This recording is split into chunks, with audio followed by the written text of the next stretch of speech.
Content warning. This video contains graphic depictions and descriptions of gore.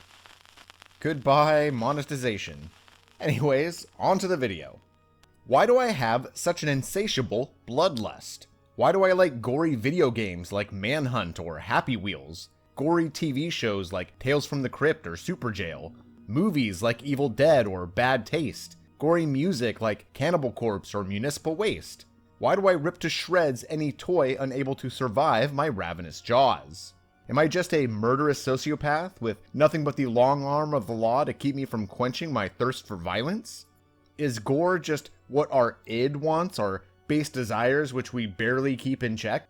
Are we all just vicious monsters waiting for society to fall so we can embark on our fantasies of forming murderous rape gangs? Now, if you saw my review of Anarchy Works, you might be thinking, Rad, you literally almost verbatim made this same argument already. Get some new material, you hack. To which I would say, yeah, I don't know, a lot of the things that I cover on this channel have overlapping themes, but it is true. If you look at books like Mutual Aid or Tribe or Anarchy Works or other books that discuss mutual aid, it doesn't seem to be that we are all bloodthirsty sociopaths as it's often portrayed in popular media with things like Mad Max or The Road or Last of Us. That's of course not to say that murder and rape never happens, just that it is the exception rather than the rule. So why do I and so many others enjoy graphic depictions of gore and murder in our movies and music and TV shows and video games when we wouldn't hurt a fly in our day-to-day lives? Well, that is an interesting question that someone else should answer, because I'm here to discuss something else. Why is it? What would it mean if someone did want to engage in gory, torturous murder? Well, I guess that leads us to American Psycho by Bret Easton Ellis, Vintage Books, 1991.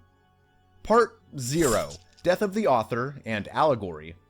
I didn't think I'd need to include this clarification in a video, but so many knuckleheads in the comments of my videos on The Lion King and Falling Down, and probably Death of Some Salesman if more of you had watched that one, and especially in my Atlas Shrugged video, folks are commenting things like, "You're so biased, you're misinterpreting things, that's not what this story's about, you're a big idiot dumb idiot brain," and things like that.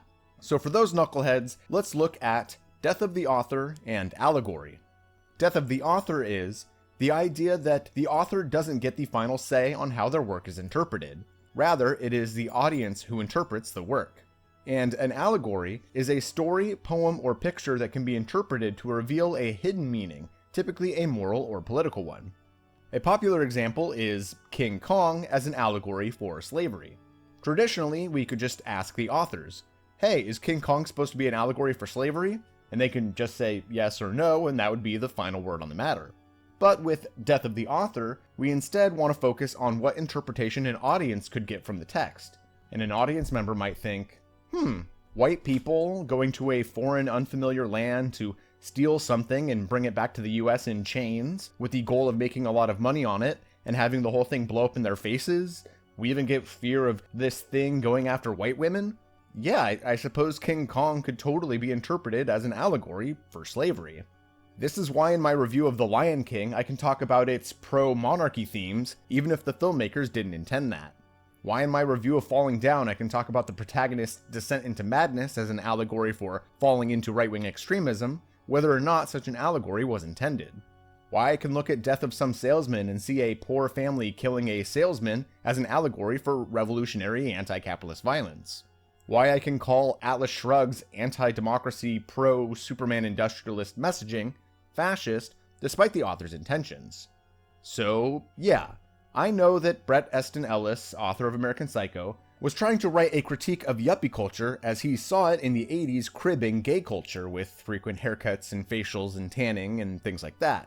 And I'm familiar with the fact that in recent interviews, Bret has talked about how he's this radical centrist who doesn't care about politics and he thinks too many people in Hollywood have Trump derangement syndrome and all of that. And despite all this, I can find symbolism and themes present in American Psycho that speak to something broader and more interesting than intended.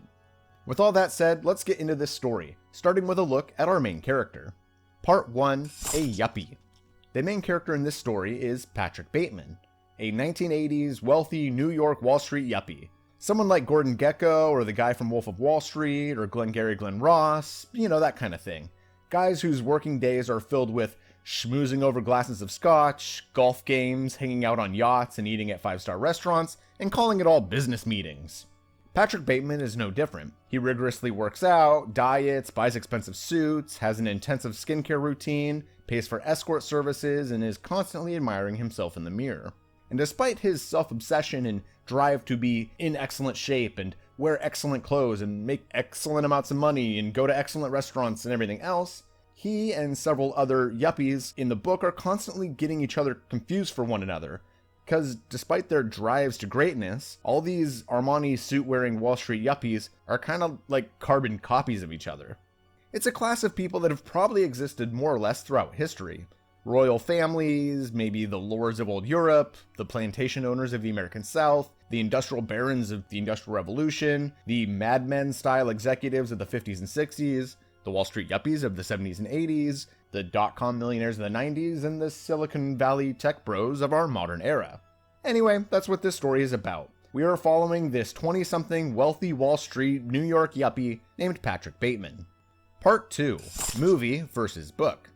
Now, there is already a series here on YouTube called Book vs. Movie or something like that, which has covered this film and book, but I have some things that I'd like to say about it.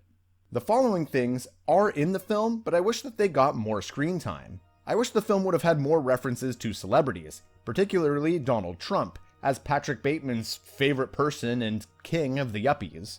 I would have liked to see more references to Les Mis and to homeless people, as indicators of the themes of inequality, of luxury and desperation that are so present in the story.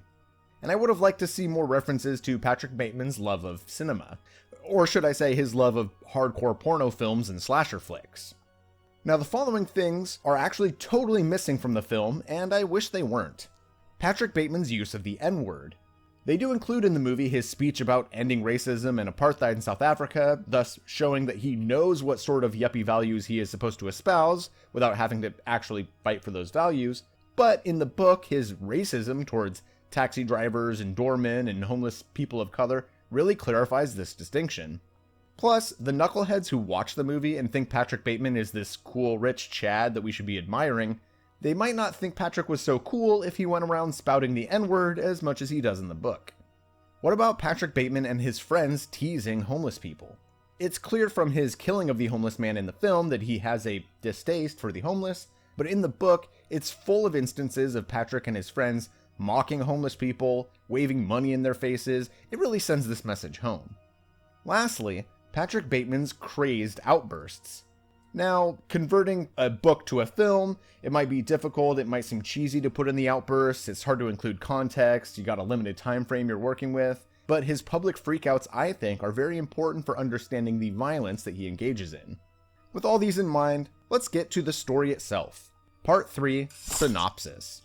If you're not familiar with this movie or book, well, it's weird that you would get this far in a video about it, but if you need to check them out or you just want a refresher, the audiobook is here on YouTube and you can rent the movie here as well, so check those out if you need to. Now, I'm going to come at this story from 2 angles. 1, the violence Patrick Bateman commits is a metaphor for the violence of hyperconsumerism. And 2, the lack of consequences for Patrick Bateman's actions is a metaphor for the almost God mode-like lack of consequences for the wealthy in our society. So let's keep those 2 themes in mind moving forward. Before I get to the nitty-gritty, it's important to stress that this book can often be super dry and repetitive. Although I'll be discussing the most noteworthy stuff here, basically 75% of the book reads exactly like this. The 3 of us, Todd Hamlin and George Reeves and myself, are sitting in Harry's, and it is a little after 6. Hamlin is wearing a suit by Lubiam, a great-looking striped spread-collar cotton shirt by Burberry, a silk tie by Rizzacchio, and a belt from Ralph Lauren. Reeves is wearing a 6-button, double-breasted suit by Christian Dior, a cotton shirt, a patterned silk tie by Claiborne, perforated cap-toed leather lace-ups by Alan Edmonds, a cotton handkerchief in his pocket, probably from Brooks Brothers. Sunglasses by La Femme Paris lie on a napkin by his drink, and a fairly nice attaché case from St. Anthony rests on the empty chair by our table. I am wearing a 2-button, single-breasted, chalk-striped wool flannel suit, a multicolored candy-striped cotton shirt, and a silk pocket square, all by Patrick Arbor, a polka-dot silk tie by Bill Brass, and clear prescription eyeglasses with frames by Le Fond Perry. One of our CD Walkman headsets lies in the middle of the table, surrounded by drinks and a calculator. Reeves and Hamlin left the office early today for facials somewhere, and they both look good. Faces pink but tan, hair short and slick back. The Patty Winter show this morning was about real-life Rambos. But what about vests? Reeves asks Todd. Aren't they out? No, George, Hamlin says. Of course not. Not, I agree. Vests have never been out of fashion. Well, the question is, how should they be worn? Hamlin inquires. They should fit, Reeves and I start simultaneously. Oh, sorry, Reeves says. Go ahead. No, it's okay, I say. You go ahead. I insist, George says. Well, they should fit firmly around the body and cover the waistline, I say. So, yeah, in between everything I'll be discussing here is several paragraphs of drivel basically identical to what I just read to you. Anyways, on to the story. The book starts with Patrick Bateman riding in a taxi to a dinner while complaining about the scum of the city and thinking about how society can't live without him because he's young and driven and just so awesome. At the dinner, Evelyn, Patrick's fiancée, has some new wave friends over and they complain about a newspaper article that says that the city culture is dying. And one yuppie responds, well, what about Sri Lanka?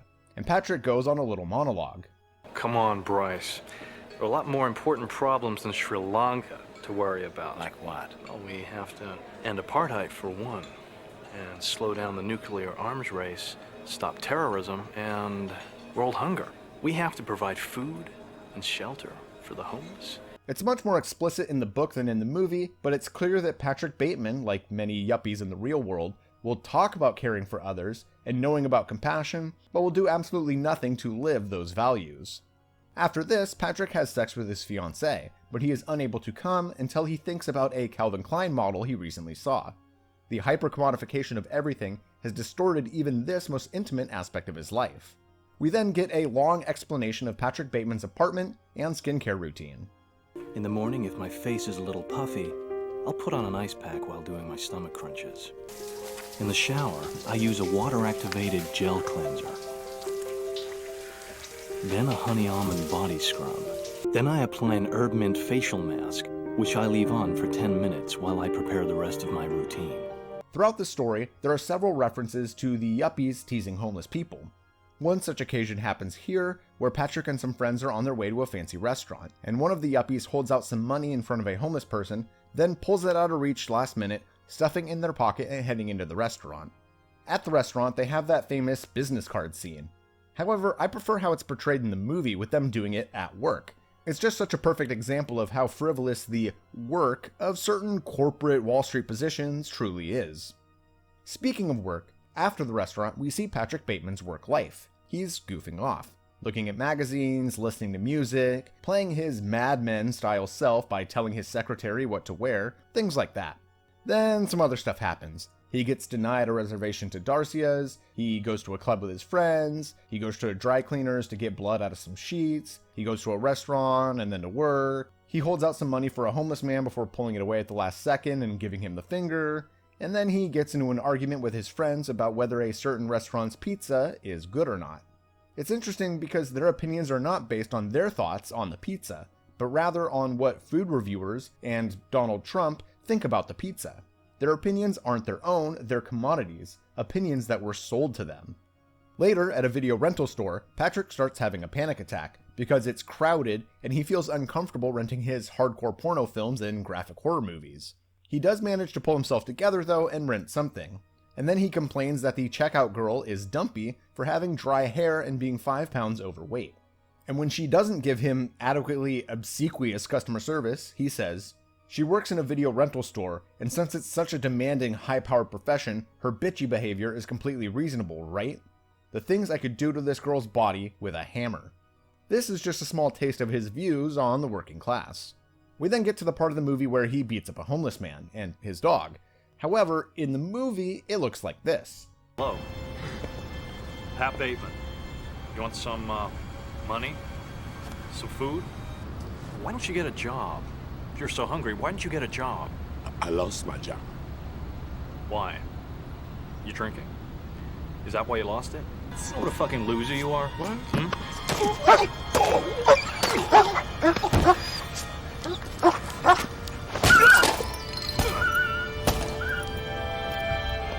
But in the book, it's explained like this.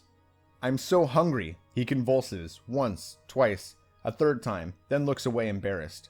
"Why don't you get a job?" I ask. the bill still held in my hand, but not within the bum's reach. If you're so hungry, why don't you get a job? Do you know what a fucking loser you are? He starts nodding hopelessly, and I pull out a long, thin knife with a serrated edge, and, being very careful not to kill him, push maybe half an inch of the blade into his right eye, flicking the handle up, instantly popping the retina. I start stabbing him in the stomach, lightly above the dense matted patch of pubic hair. I grab his head with one hand and push it back, and then with my thumb and forefinger, hold the other eye open, and I bring the knife up and push the tip of it into the sock. I think you get the idea. This horrific display is followed by an entire chapter categorizing the career of the band Genesis. Literally, just an entire chapter covering the music career of Genesis. After all this, Patrick Bateman is dragged to a U2 concert. And I'm sure, like the frequent references to Les Mis, U2 was chosen because of its reputation for being socially conscious. There's this funny part here where Patrick thinks that Bono has turned into a demon and starts addressing him directly. But what I think is most noteworthy here is that none of the Yuppies actually even care about being there. Now that might seem odd, like they spend a bunch of money to see U2 and they don't even care about it, but it's more common than you'd think. I used to work at a staffing agency that did security and ticket taking and stuff like that for a handful of theater halls in the city that I live in. And it was a common thing for yuppie types to drop a crapload of money on some tickets for a concert for their night on the town and not even really care who was playing. And many of them would even leave before the show was over so that they can go to some club. I always thought that was super obnoxious, but it greatly conveys the careless consumption of yuppie culture. Sometime later, we get one of Patrick Bateman's meltdowns. He throws his Walkman in the dumpster, he doubles over and sways around and mumbles to himself and starts foaming at the mouth. He runs into a store and grabs a can of ham and starts eating it with his bare hands before being thrown out. He pukes all over the place and starts making out with a poster of Les Mis. Then some other yuppie mistakes Patrick for someone else and tries to schedule lunch with him, and Patrick burps in his face and stumbles away. He then finds a crack dealer and buys $50 worth and puts all the vials in his mouth at once, then goes to a kosher restaurant and tries ordering a cheeseburger, which they won't make, and so he starts yelling sexist and anti-Semitic remarks, with the chapter ending with him running around and screaming like a banshee. All of this has no effect on his life. It has no permanence, no meaning. Like I said, it's like he's playing a video game in God mode. Next, he's at a restaurant with some friends, and Luis gets up to use the bathroom, and Patrick goes in after him, wanting to strangle him to death, laughing in his face and telling him that he's been fucking Luis's fiancée Courtney as he strangles him. But instead, this happens.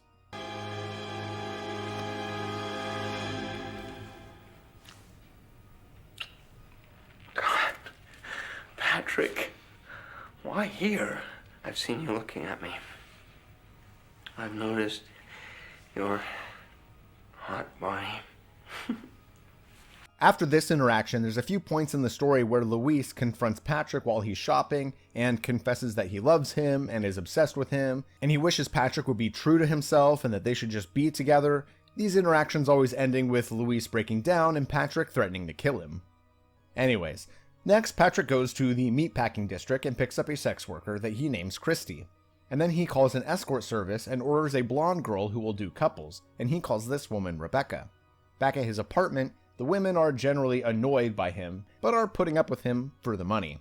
They of course all have a threesome. The sex scene I think is handled much better in the movie, where it's showing his self-obsession as he watches himself in the mirror while having sex. In the book, it's just this very long, graphic, almost disturbing display, with them all going down on each other and doing anal, and the women are all coming multiple times, which I think is probably supposed to be that they're just saying they are because they're getting paid to, you know? In the morning, Patrick grabs a cigar, nail gun, coat hanger, and knife, and tells them that they are not done yet. And it cuts, pun not intended, I think that would probably be in poor taste, it cuts to them bloody and bruised and being paid and escorted out. Christmas is approaching, and Patrick explains that, "My priorities before Christmas include the following. 1. To get an 8 o'clock reservation on a Friday night at Dorsia with Courtney. 2. To get myself invited to the Trump Christmas party aboard their yacht. 3. To find out as much as humanly possible about Paul Owen's mysterious Fisher account. 4. To saw a hardbody's head off and Federal Express it to Robin Baker, the dumb bastard over at Salmon Brothers. And 5. To apologize to Evelyn without making it look like an apology." Later, at Evelyn's Christmas party, Patrick wants to talk to Paul Owen about the Fisher account, and Paul mistakes Patrick for some guy named Marcus. And since he really wants to ask Paul about this coveted Fisher account, he goes along with it and even starts referring to Evelyn by Marcus's girlfriend's name. But then he starts having a panic attack because he thinks that Paul Owen will find him out, so he tries to convince Evelyn to leave her own party, and they get into Paul Owen's limousine and go to the club. I'm mentioning all this just to get to this point.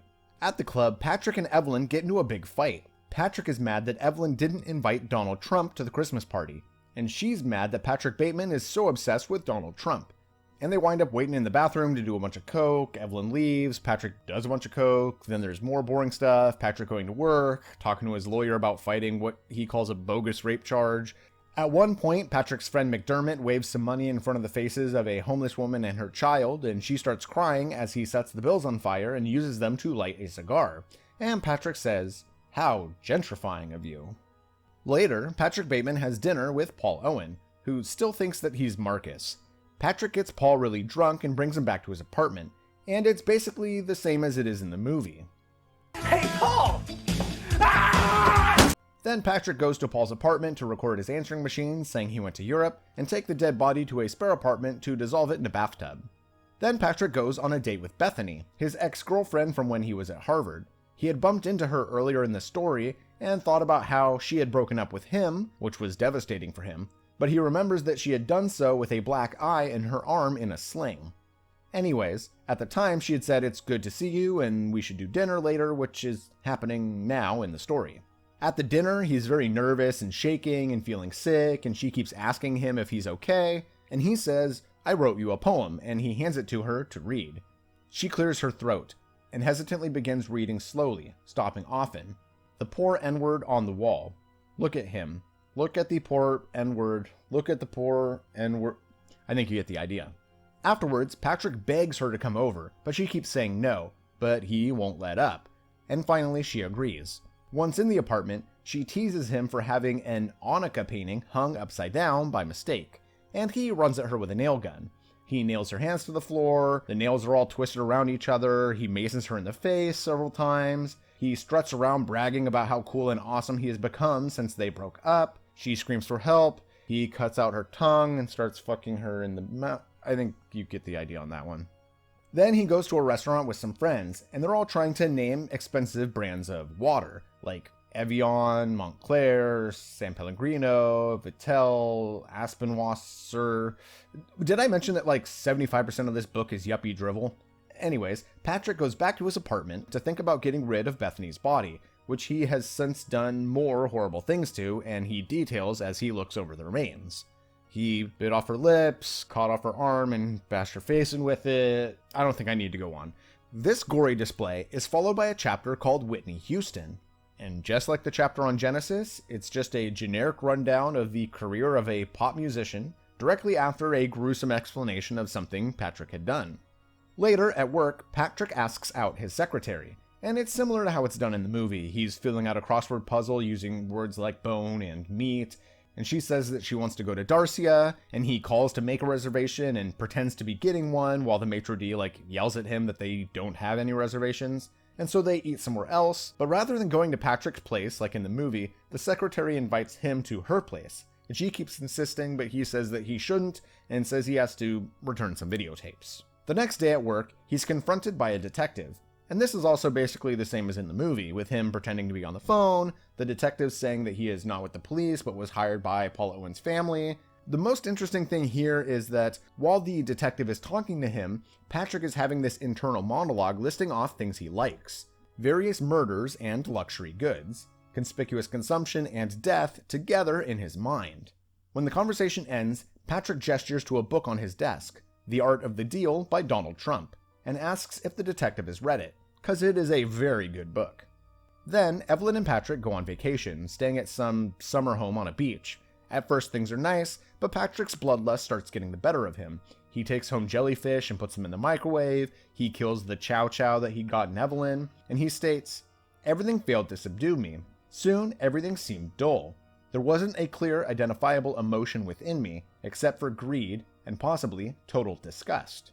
It's almost like the text is trying to say something about how winning at capitalism actually leads to a purposeless, dull life.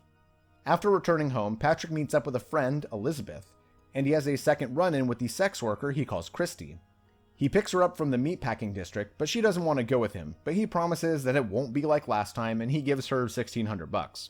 Back at his place, Patrick spikes Elizabeth's drink with ecstasy, and this is followed by a very long description of their threesome, using strap-ons, doing anal, sucking on the strap-on and on it goes, until the woman he calls Christy runs out of the room bleeding, and Patrick jumps up and slits Elizabeth's throat, then ties up the woman he calls Christy.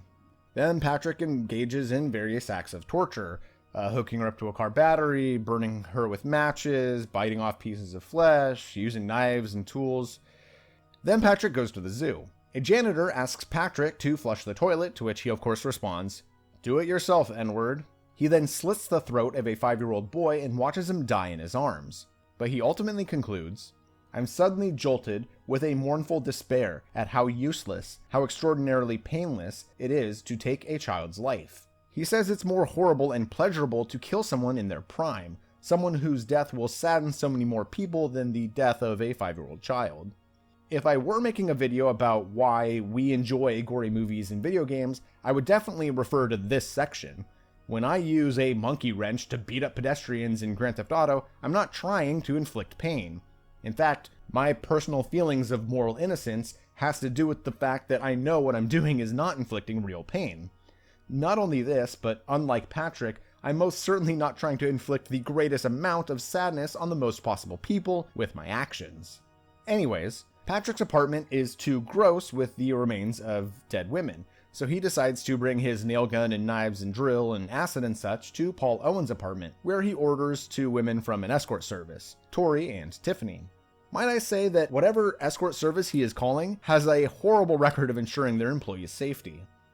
This is followed by another very long sex scene with the girls going down on each other, and Patrick maces them both in the face and knocks them out. Tori wakes up and she's tied up with her lips cut off. Patrick does some horrible stuff to her and then he cuts her head off and he films the whole thing. Then Patrick moves on to Tiffany. And brace yourself for this one, folks.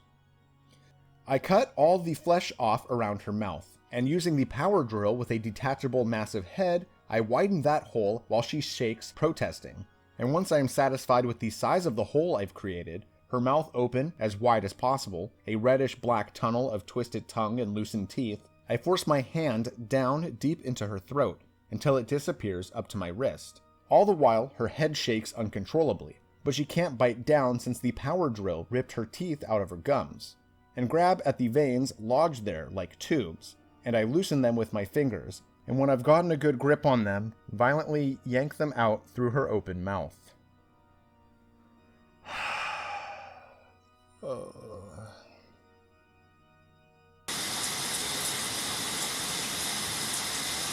It goes on for a while after that, but I think that you get the idea. When I first read this section, it left such a burden on me that I begged to get it off my chest to several friends, all of whom said no. And when I finally did have the chance to let it out, my friend asked me to stop mid-explanation, and we had a nice conversation about trauma and PTSD. Anyways, after this, Patrick catches a rat. Then there's a really long-winded conversation between Patrick and his various friends about where to get reservations. Patrick wants to eat either with his fiancée or with this girl he's been sleeping with, but obviously not both. He also wants to avoid Lewis, who keeps confronting him and confessing his love to him, and Patrick's other friends are all bickering about what 5-star restaurant they'd prefer over another, and strangely enough, 10 pages into this goddamn 17-page chapter on making a single dinner reservation, all the back and forth phone calls about nothing. Even though I got really choked up by that drill murder scene, I just want Patrick to kill somebody for Christ's sake to get me out of this boring, pointless conversation. But I suppose that's the point. Back at his apartment, Patrick invites over a girl he met, and as he talks to her, he straightens up his new Hanukkah painting. You remember how Bethany, his ex from college, teased him about the upside-down Hanukkah painting? He wants so badly to be perfect, and he has such a destructive, hyper-consumerist mindset that he doesn't just turn the painting over. No, that's demeaning and embarrassing, apparently. So instead, he just buys an entirely new painting. Anyways, there's of course another grotesque torture scene, nailing her hands to the floor, eating some other girl's brains while forcing her to watch a film of some other girl that he tortured. He then pushes some cheese inside her vagina and puts a rat in there and watches it scurry around, feeding under her belly before cutting her in half with a chainsaw. It's interesting, I get a good chuckle, a good IRL LOL at some of the brutal absurdity in the killings in something like Super Jail or Happy Wheels or something like that. But some of the passages in this book just leave me wrecked for days. Anyways, after a dinner where Patrick breaks it off with Evelyn, he returns to his apartment and again describes a gruesome scene that displays all of the horrible things he had done to the woman since the previous torture scene had ended. Cutting off her face and, torture. He cooks parts of her and eats her or something. He says, "I'm weeping for myself, unable to find solace in any of this, crying out, sobbing, I just want to be loved, cursing the earth and everything I have been taught. Principles, distinctions, choices, morals, compromises, knowledge, unity, prayer, all of it was wrong, without any final purpose." Firstly, I can see why the film decided to turn these multiple and almost repetitive killings of women into one instance, but secondly, his mindset here goes back to my God mode argument. He's reached the end of history, so to speak. He's won at capitalism. He's filthy rich, and his actions have zero consequences, and zero meaning, zero purpose. Later, Patrick sees a guy busking with a saxophone, playing a song from Les Mis, and he shoots him in the face, and a nearby cop car gives chase. He shoots some more people and shoots some cops, and he says to himself, "I have no idea what I've done to increase my chances of getting caught. I shot a saxophonist? A saxophonist!" He can't believe he might actually face consequences for his actions, a concept that is so foreign to him. The rest of the sequence is basically the same as the movie. He shoots and blows up a cop car. He tries to go into his building, but goes into the wrong one, and so he shoots the security guard there. Geez, not only can these yuppies not tell each other apart, they can't even tell their workplaces apart. Finally, he does get to his office, and he calls his lawyer and leaves a message where he confesses everything. You're my lawyer, so I think you should know I've killed a lot of people. Some escort girls in an apartment uptown. Some homeless people, maybe 5 or 10. And the next chapter is called Huey Lewis and the News, and it's just like the Genesis and Whitney Houston chapter before it. It is a generic overview of their pop success, talking about how he's glad they outgrew their punk phase and adopted this frat boy mainstream image. A great line from this was actually used in the movie. It goes as follows. Because it's not just about the pleasures of conformity and the importance of trends, it's also a personal statement about the band itself. I think this mindset really speaks to something the story is trying to convey. Historically, in mainstream books and movies and such, the violent threatening people are poor people, people of color, people with mental disabilities, people with tattoos, people in gangs, the dregs of society. That's not to say people in those categories have never raped or murdered anyone. Unfortunately, rape and murder exist in all strata of society. However, in media, it is typically the nice, white college kids, the yuppies who care about conformity and trends, that aren't the violent threat. If anything, they're the victims, or more likely the heroes who fight against the violent threat. But in real life, if the folks you know are anything like the folks I know, it's exactly those rich yuppie frat boys that we should be worried about. Anyways, this is followed with a bunch of nothing. A nothing conversation with Courtney, then more going to restaurants with friends, watching TV, going to the gym, going to dinner with his mom. Then he decides he should go back to Paul Owen's apartment since he hasn't been there in months and doesn't want people to discover the mutilated sex workers there. At the apartment, it is a different doorman than the one from 6 months prior, and the doorman asks if he has an appointment with the realtor. And the rest is just like the movie. I want to know what happened here. Don't make any trouble, please. I suggest you go. Don't come back. I won't. Don't worry. The interesting thing here is, just like with the BP oil spill, or the Pandora Papers, or Epstein's little black book of child rapists, or whatever, the system is set up in such a way that enough people benefit from protecting those at the top that the system perpetuates itself. Patrick is clearly guilty, but he and his friends are so rich and powerful that people are willing to cover up their crimes in order to protect themselves or maybe even make a little money out of it. The realtor probably thought to herself, I could go to court, maybe even lose. I would definitely waste a lot of time fighting against this wealthy Wall Street guy's lawyer. I'd probably obliterate the value of this apartment and maybe even destroy my career. Or I can clean up the blood, turn a blind eye, make a little money, and go on with my life. Next, Patrick goes on a date with Jean, his secretary. She looks up at the clouds and sees mountains and puppies. He looks up and sees, surprise, surprise, mutilated bodies and luxury goods. He then says some edgelord schlock that's pretty telling of his worldview. He says, "It did not occur to me, ever, that people were good, or that a man was capable of change. Reflection is useless. The world is senseless. Evil is its only permanence. Surface, surface, surface was all that anyone found meaning in." He then rests his palm against the Kirsha of his katana handle, and he gives the Kubrick eyes from under the brim of his fedora. Or no, but you could picture that, right? Anyways, this is where we get this famous line from the movie. I want my pain to be inflicted on others. I want no one to escape. But even after admitting this, there is no catharsis. My punishment continues to elude me. This confession has meant nothing. It is also here that he talks about how he first started losing his connection, his empathy with humanity, when he was at Harvard, which does seem understandable. I mean, we've seen from articles like The Opinions of Economics Majors Before and After Learning Economics, or other articles, which talk about how certain business and economics degrees take people who might have compassion for the poor and the downtrodden and turn them into people who preach individualism and personal responsibility. Then there's more nothing. Going to the office and restaurants and gym. Patrick admires Trump Tower, but is dismayed by the miles of homeless people on the sidewalks. And as he walks, he runs into the homeless man whose eyes he cut out earlier in the story. The man is holding a sign that says "Blinded Vietnam Veteran," and his dog whimpers as Patrick leans down and says, "You weren't in Vietnam." And the man begs to be left alone. Again, this man could potentially go to the police. But what's the point? As far as capitalism is concerned, Patrick is playing on God mode. We then get a scene basically the same as the movie, with Patrick confronting his lawyer about the confession left on the answering machine. And his lawyer, mistaking Patrick for somebody else, says, Davis, I'm not one to badmouth anyone. Your joke was amusing, but come on, man. You had one fatal flaw. Bateman is such a dork. Later, while in a taxi, the driver says that he recognizes Patrick as the man who had killed a fellow taxi driver, and Patrick says that he feels small.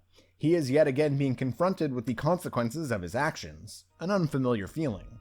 But, just like with the real estate agent and the blinded homeless man, this taxi driver has no chance of confronting Patrick within a system designed to favor the rich and powerful. So, rather than trying to take him to court or turn him over to the police or anything like that, the taxi driver merely steals Patrick's wallet and Rolex. And Patrick says, "You're a dead man." And the taxi driver replies, "And you're a yuppie scum. Which is worse?" And Patrick murmurs, "I just want to keep the game going." Oh, there it is. See? It's like he's playing a game. It's like he's on God mode. I told you. What did I say? Didn't I say that? Anyways, we then get to the end of the book, and the end of the movie, and the end of the 80s. George Bush Sr. is giving his acceptance speech, and Ronald Reagan is giving his farewell speech. And one of Patrick's friends says, "The eventual blessing in disguise to come out of the Iran-Contra mess." How can he lie like There are that? now 17 months left. How can you be so fucking, I don't know, cool about it? how can he lie? How can he get away with it? How is it that everyone knows he's guilty and we're just letting him get away with it? Well, because Ronald Reagan, like Patrick's favorite yuppie Donald Trump, and like Patrick himself, they're wealthy and powerful and rich and white and male and wealthy and also rich, and so they will never really face consequences for their actions. And someone says, "Did you know that cavemen got more fiber than we do?" Which is the same line from like 360 pages ago on page 39. In fact, a lot of the dialogue here at the end feels very repetitive. And it probably is repeated dialogue because they're just all talking about the same shit. 5-star restaurants, financial accounts, clothing designs. Reeves is wearing a 6-button, double-breasted suit by Christine Dior, a cotton shirt, a patterned silk tie by Claiborne. You get the idea. And the text ends with Patrick looking at a sign with red letters which reads, "This is not an exit." Body Part 4, The Violence. If the violence in the story is meant to contrast with the luxury consumerism, then it is making the implicit violence of capitalism explicit. The only girls with good personalities who are smart, or maybe funny, or halfway intelligent, or talented, though God knows what the fuck that means, are ugly chicks. Absolutely. And this is because they have to make up for how fucking unattractive they are. Do you know what Ed Gein said about women? When I see a pretty girl walking down the street, I think two things. One part of me wants to take her out and talk to her, be real nice and sweet and treat her right. And what the other part of him think.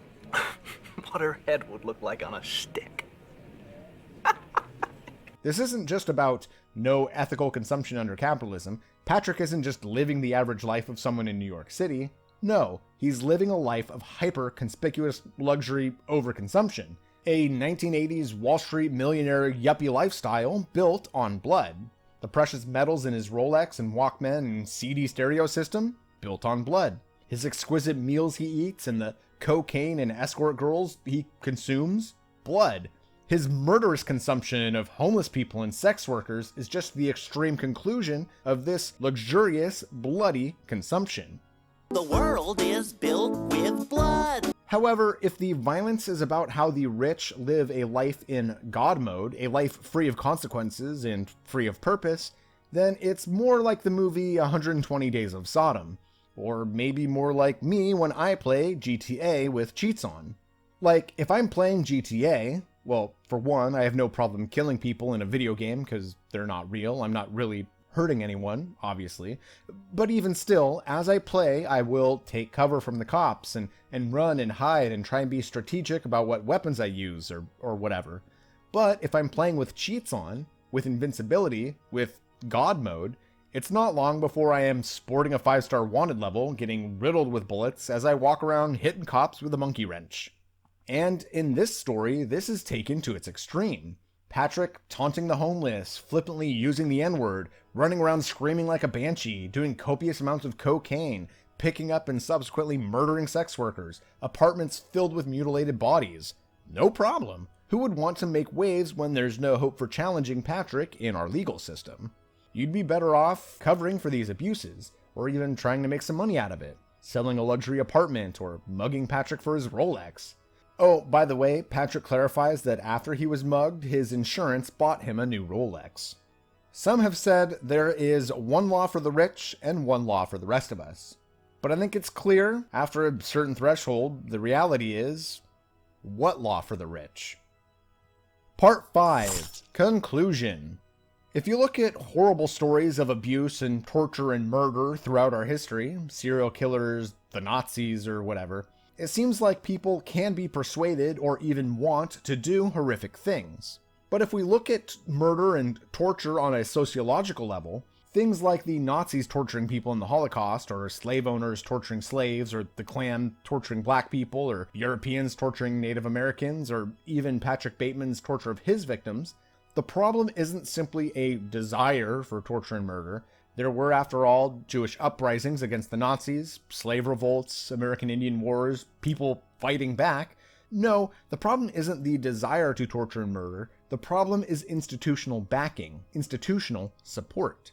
The European and US governments protected the settlers from the consequences of their torture of Native Americans. The governments of these southern states protected the slave owners from the consequences of their torture of their slaves. Local governments protecting the Klan, the Nazi government protecting their Nazi soldiers, and capitalism, state-backed imperialist late-stage capitalism, protects the yuppies, the tech bros, the multimillionaires and billionaires, protects the rich from the tortures they inflict.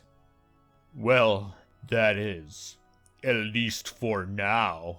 Ha ha ha ha ha ha ha! Anyways, as always, I'd like to thank my wonderful patrons. Your tremendous support has allowed me to get dog insurance, which is wonderful. You've allowed me to support other creators I couldn't otherwise support. Gotta love that. You've provided me with a little extra funds for books and dog toys and things like that, which is awesome. I appreciate you folks a lot. And if you like what I do here and you want to support the show, you can go to patreon.com/radicalreviewer. And if you're interested in radical theory, looking for a book recommendation or whatever, you can get your radical reviews here with the Radical Reviewer.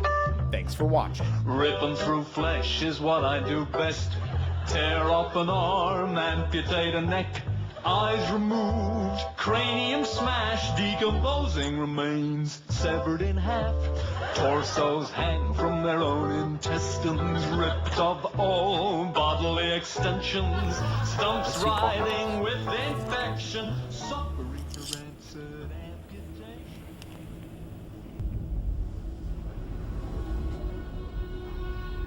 Look at that coloring. The tasteful thickness of it. Oh my God.